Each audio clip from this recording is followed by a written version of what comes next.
আসসালামু আলাইকুম রহমতুল্লাহ। মালয়েশিয়ার পাম বাগানের একটা ভিডিওতে আরেকবার হাজির হলাম। এই যে এই ভাই পাম বাগানের ফল কাটতেছে, এই যে ফলটা পটলো। এই ভাইয়ের দেশের বাড়ি হইলো সুনামগঞ্জ, মালয়েশিয়া আছে আজকে প্রায় 8 বছর না ভাই? তোমার নাম কি? নুরুন্নবী। দেশের বাড়ি সুনামগঞ্জ। মালয়েশিয়ায় কয় বছর যাবত কাজ করতেছেন? 8 বছর। 8 বছর। তো এই কাজে বেতন কেমন আসে? এই গ্যাসের বেতন 2200, 1800, মালয়েশিয়ান 1700 রিঙ্গিত। রিঙ্গিত।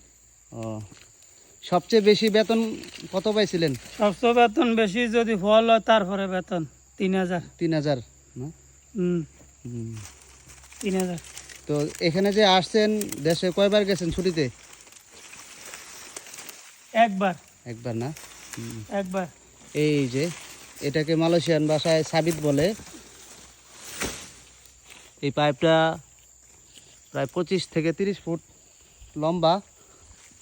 ওই যে ওটার মাথায় একটা কাঁচির মতো ধারালো একটা কাঁচি আছে, যেটা বাংলাদেশের ভাষায় বলে। তো এটা হইলো, এটা দিয়ে এলো নিচ দিয়া টান দিয়া কাটে। এই যে পাম বাগান। তো এই বাগানটা হইলো 2007 সালে এই বাগানটা লাগানো হয়েছে।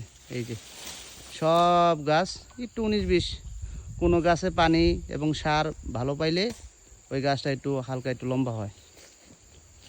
এই যে বাগানের ভিতরে দৃশ্য খুব সুন্দর।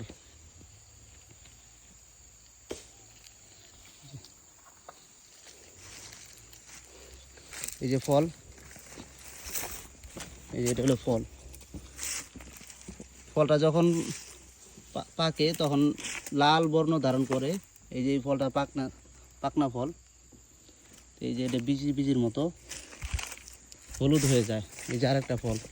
তো এই গাছ থেকে সে 2টা ফল পারছে। তো এখন ফলের সিজন কম, অনেক সময় এক একটা গাছ থেকে 8টা 10টা করে ফল হয়। তো ভিডিওটা কেমন লাগলো সবাই কমেন্ট করে জানাবেন। এরকম আরও অনেক ভিডিও পেতে আমাদের সাথেই থাকুন। সবাইকে অশেষ ধন্যবাদ।